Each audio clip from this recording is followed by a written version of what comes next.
Well, thanks for coming here, taking the time, not napping. Yeah. And you are welcome. No, let me just say it in a better way. You're welcome.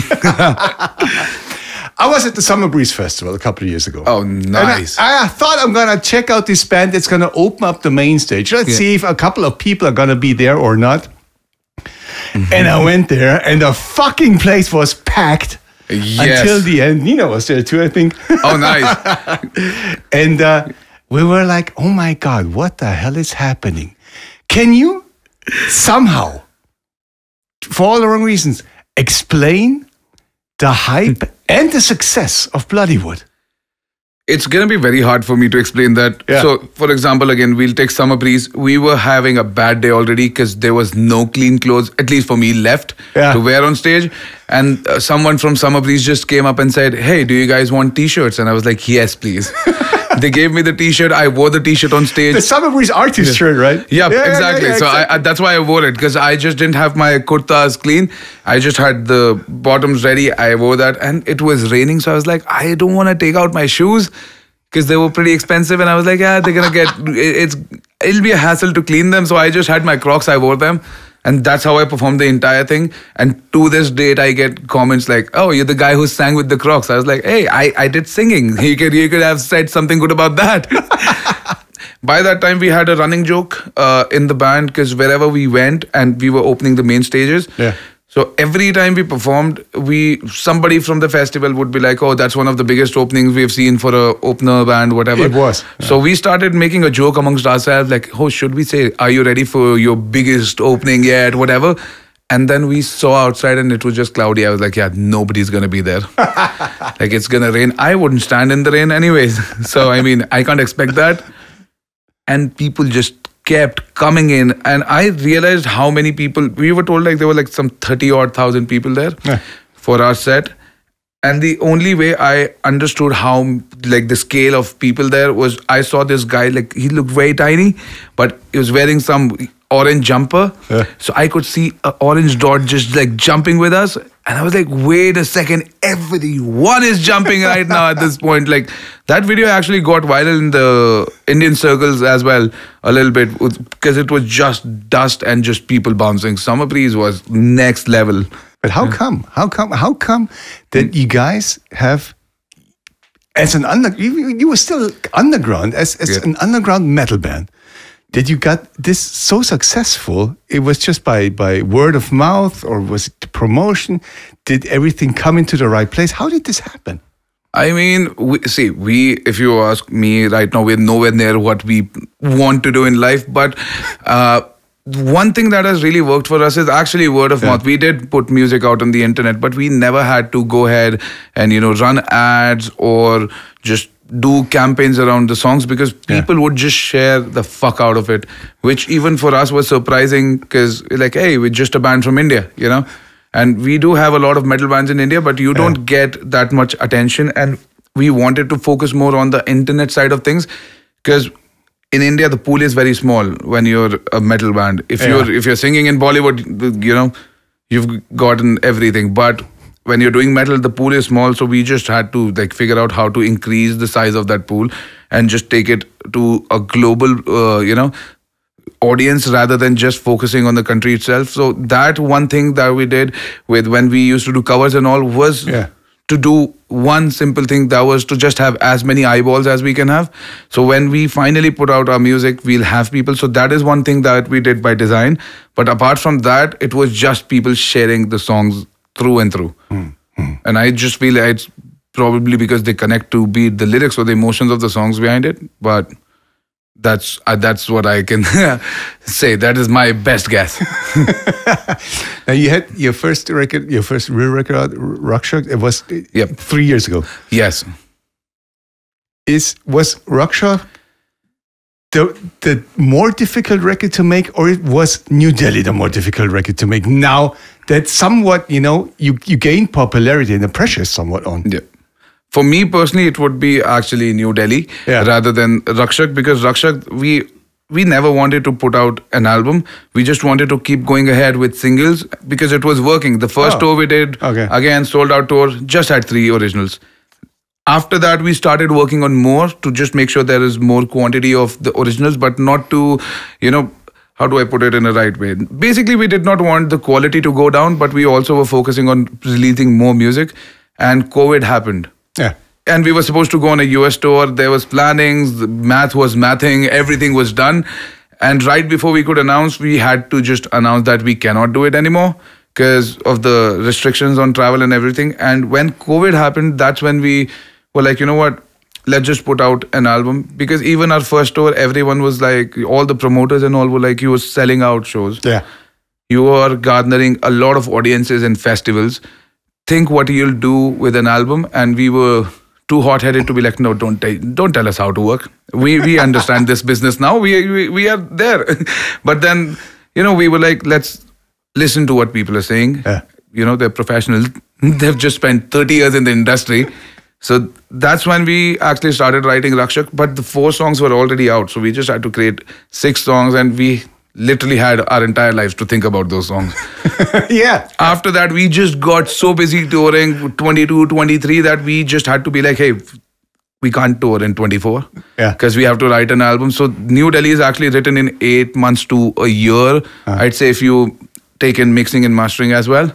But it was faster, and also we are very particular. We are very, for the lack of better word, we're very anal with the process. It has to sound right or it's not getting out. I mean, I got one song, not scrapped, but I was like, I cannot relate with this theme at all. I cannot. Can we change? Can we have more conversations so we have a better theme? And then eventually we did settle on one and the song got done, but it has to be very precise. And if we're not happy with our songs, nobody's going to be happy. So it was a harder process because, again, like in Rakshak, we were more chill. We would have longer conversations. We'll have more time to just finish lyrics or the music part of it. With New Delhi, everything was happening at the same time. Oh, this is the riff I've written. Start thinking of something.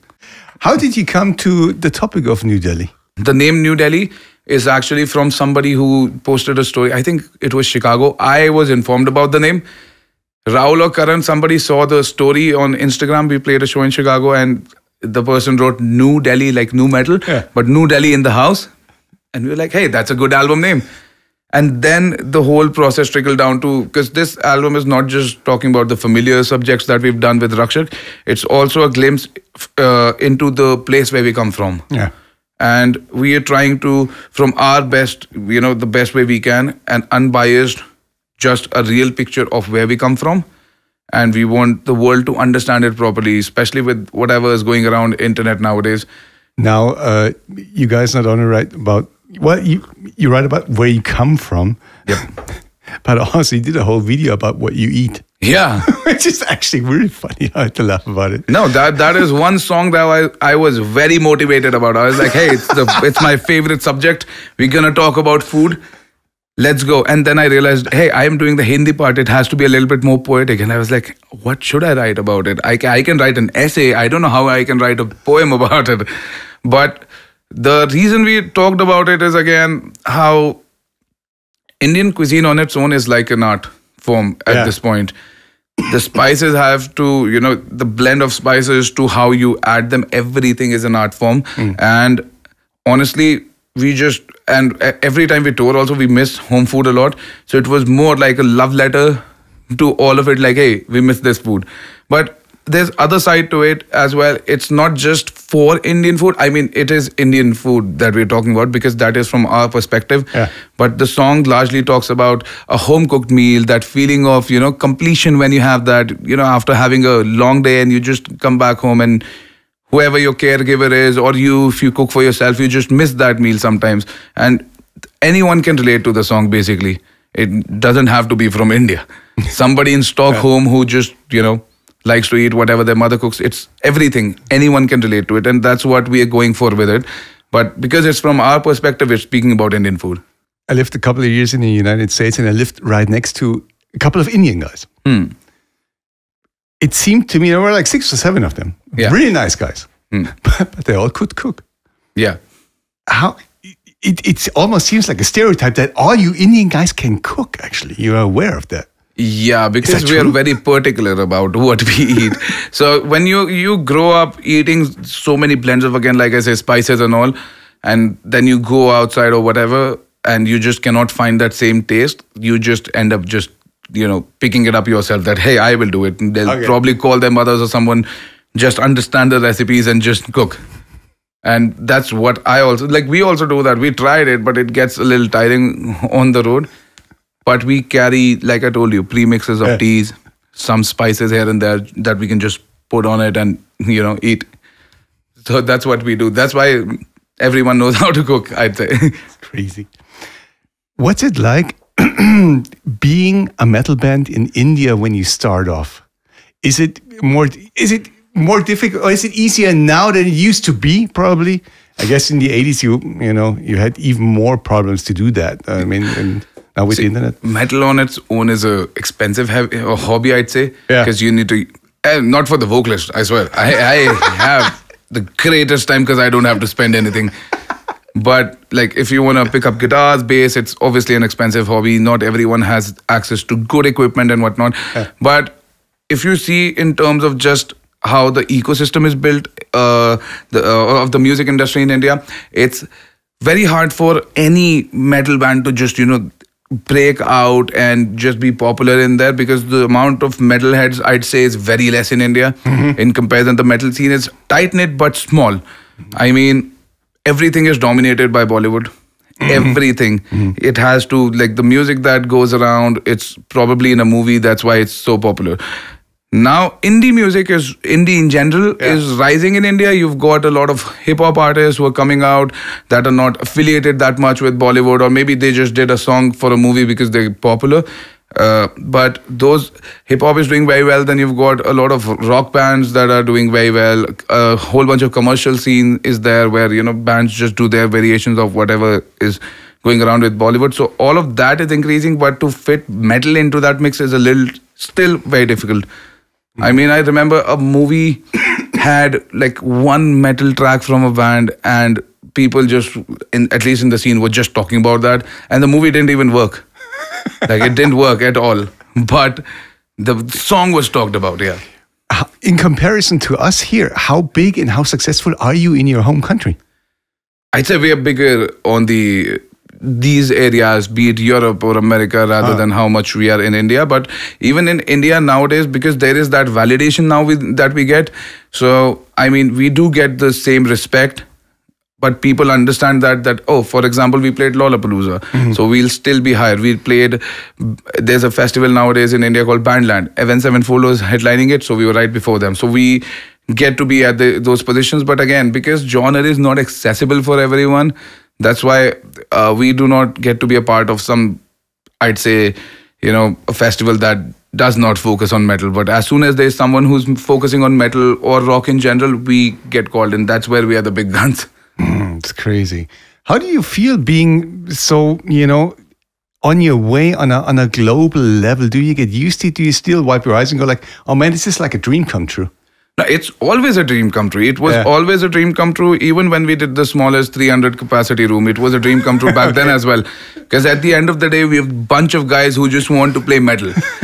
So when that is our core, it doesn't matter the size. The size of audience only matters because that's a scale of how successful or unsuccessful you are. That is the only, I'd say, thing. Apart from that, we are happy if we've got like 5 guys who just listen to our music. If they're passionate about it, we are with them. You could have just, when you started off, you could have just played metal with metal instruments, but you included Indian instruments. Yeah. How did it evolve? It was in that era when we were doing covers and all, that Karan actually found it out. We were doing a cover of a Punjabi song, and then I reached the studio and he was just like, hey, I've done something. I don't know if you're going to like it or not, but I like it. I was like, just play. I don't want, weird suspense. And he played it. The riffs are going hard. The drums are hard. And then I start listening to the dhol with it. And I was like, this really works. It doesn't feel forced. And that's what we try as well with our, music and all, that we make sure that nothing feels forced. And that's literally how we found the sound, and then we kept on experimenting further. What are you hoping for that the record New Delhi is going to do for you? I am hoping that it works because everybody has gotten me scared. Like, oh, the second album curse. Second albums never work. And I'm like, yeah, why are you sharing that information with me? Say something nice. It doesn't cost anything. I mean, you're called Bloodywood. Yeah. But isn't it at the end of the line, the target, the final goal is to have a couple of songs in Bollywood? I mean, honestly, that was never the plan. I know it's never the plan, but it could be right now. Yeah, nobody's going to like it. But that is what it's going to be. Because we've been approached by, big media outlets and all, and they'll speak to us and then they'll disappear because I can guarantee you there are some fans sitting there and they're like, hey, we should get these guys on this movie or the project we're doing. And when their higher ups listen what we do, they're like, yeah, no, fuck no. I can guarantee you that because we get approached. The only time it panned out was when Dev Patel, by some miracle, found us on the YouTube and he just connected with us. And that's how Dhanadhan became a part of Monkey Man, his latest release that was. But apart from that, it's more of the Western outlets that will, approach and take those rather than the Indian ones. But hey, if it's there, that's going to make my parents happy. I mean, I don't see other... And money. Yeah, these two things, yeah. Because for Indian parents, for them, that's validation enough that, oh, okay, he's doing something well in life. It's in this movie. A movie can be the worst movie ever. They're just going to be happy. Yeah. I understand that. Yep. So where is Bloodywood in 5 years' time? Top of the world? Top of the metal world? If we can do that in 5 years' time, 100%. Because that is the goal. If you ask any of us what is your end goal to be the top of the world. When I say top of the world, I mean something like what Metallica did, what Linkin Park did. They inspired a generation of metalheads. I am standing here doing this interview today because I heard Linkin Park in school. And then after that, Slipknot, Lamb of God, I just couldn't go back. So that is what sort of thing we would love to do. That because we get a lot of these comments from people that, oh, I don't listen to metal, but I listen to Bloodywood. So if we have that, crossover ability that people who do not enjoy that metal sound somehow, get inside it. I like to be that catalyst band. So, but for that, you'll have to be the next Metallica. Easy. No, I hope. Good. I have no more further questions. Thank you very much.